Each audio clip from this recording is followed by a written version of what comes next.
हरतालिका तीज व्रत कथा, जिसके श्रवण मात्र से अखंड सौभाग्य की प्राप्ति होती है।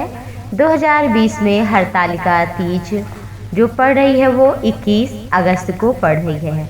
हरतालिका तीज का व्रत करवा चौथ से भी कठिन माना गया है, क्योंकि ये व्रत निर्जला माना जाता है। इस व्रत को करने से पहले आपको इस व्रत की संपूर्ण विधि को जानना अवश्य ही चाहिए। हरतालिका तीज भाद्रपद के शुक्ल पक्ष की तृतीया तिथि को मनाई जाती है। 2020 में हरतालिका तीज 21 अगस्त को पड़ रही है। शास्त्रों के अनुसार हरतालिका तीज को सबसे बड़ी तीज माना जाता है। इस व्रत को करने से अखंड सौभाग्य की प्राप्ति होती है। हरतालिका तीज का व्रत सुहागिनों के अतिरिक्त कुंवारी कन्याएं भी रखती हैं। हरतालिका तीज में भगवान शिव और भगवती माता पार्वती की विधि विधान से पूजा की जाती है। हरतालिका तीज पूजा सुबह का जो मुहूर्त है 5:54 से सुबह 8:30 तक, शाम को हरतालिका तीज पूजा मुहूर्त शाम को 6:54 से रात 9:06 तक है। तृतीया तिथि प्रारंभ है 21 अगस्त की रात्रि में 2:13 से। तृतीया तिथि समाप्त होगी 22 अगस्त 11:02 तक रहने वाली है। हरतालिका तीज पर बाल उद्देश्य से भगवान गणपति, भगवान शिव और माता पार्वती की प्रतिमा बनाएं, नहीं तो घर में फोटो स्थापित करें, जो भी आपके पास हो। एक चौकी पर कपड़ा स्वच्छ बिछा करके उस पर चावल से अष्टदल कमल बनाएं। कलश की स्थापना करें।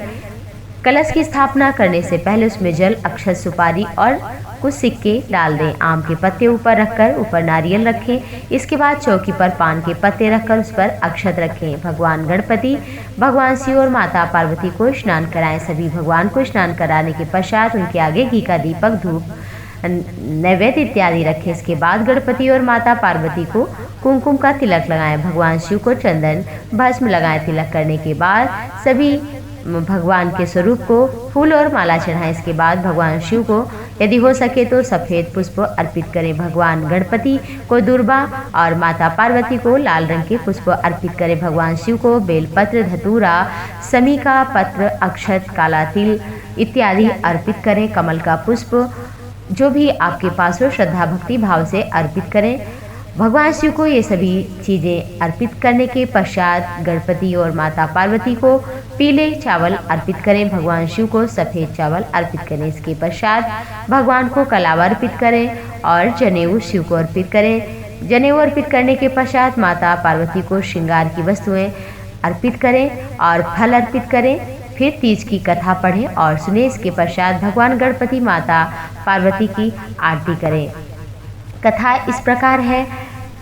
एक बार माता पार्वती भगवान शिव के समक्ष आकर पूछती हैं कि हे देवाधिदेव महादेव, मैंने कौन सा ऐसा व्रत किया था जिसके पुण्य के प्रताप से आप जैसे महापुरुष पति स्वरूप मुझे मिले हैं। भगवान शिव ने कहा, हे देवी, उस समय की बात है जब तुम्हारा जन्म हुआ और नारद जी ने आकर तुम्हारे गुण अवगुण के बारे में बताया। तुम्हारे माता पिता को तुम्हारे विवाह की चिंता होने लगी और तुम तपस्या के लिए चली गई। और जब तुम्हारी तपस्या पूर्ण हो रही थी तो पता चला कि तुम्हारे पिता तुम्हारा विवाह करना चाहते हैं, तो तुम एक गुफा में चली गई और उस दिन मेरा शिवलिंग स्वरूप स्थापित करके विधि विधान से और निर्जल आहार रख करके बेलपत्र इत्यादि समर्पित करके व्रत किया, मेरे नाम का कीर्तन किया। इस प्रकार करने से मैंने तुम्हें दर्शन दिया और तुम्हें पत्नी रूप में स्वीकार करने के लिए वचन भी दिया। और इधर तुम्हारे पिताए तुम्हारे हठ को समझकर उन्होंने कहा, बेटी ऐसा ही होगा, शिव के साथ ही तुम्हारा विवाह होगा। भगवान शिव ने कहा कि तुम्हारा मेरे साथ विवाह होगा। और उसी तीज के व्रत के प्रभाव से जिस दिन माता पार्वती ने निर्जल आहार से भगवान शिव के स्वरूप की स्थापना की थी और विधिवत पूजा अर्चना की थी, और उसी दिन तीज तिथि थी, तो इसलिए भगवान शिव ने कहा कि हे देवी, तीज तिथि के दिन तुमने निर्जल आहार व्रत किया था और जिसके फलस्वरूप तुम्हारे पिता ने तुम्हारे हट को जानकर मेरे साथ विधि विधान से पाणी ग्रहण संस्कार किया। तो मैं वचन देता हूँ कि जो भी स्त्री या जो भी कुंवारी कन्या इस व्रत को करेगी उसका सौभाग्य अखंड होगा। तो इसलिए ये हरतालिका तीज व्रत की कथा श्रवण की जाती है, व्रत रखा जाता है, विधि विधान से पूजा की जाती है। इस दिन सोना नहीं चाहिए।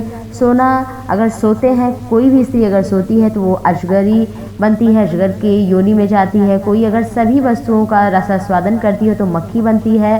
दूध पीती है तो बिल्ली बनती है इत्यादि योनियों में जाती। इसलिए श्रद्धा भक्ति भाव से सात्विकता से इस व्रत को काम क्रोध मद लोभ दंभ का त्याग करके माता पार्वती भगवान शिव गणपति की उपासना करें। इससे उसका सौभाग्य अचल और अखंड रहता है। आप सभी पर देवादिदेव महादेव भगवती पार्वती गणपति की कृपा बनी रहे।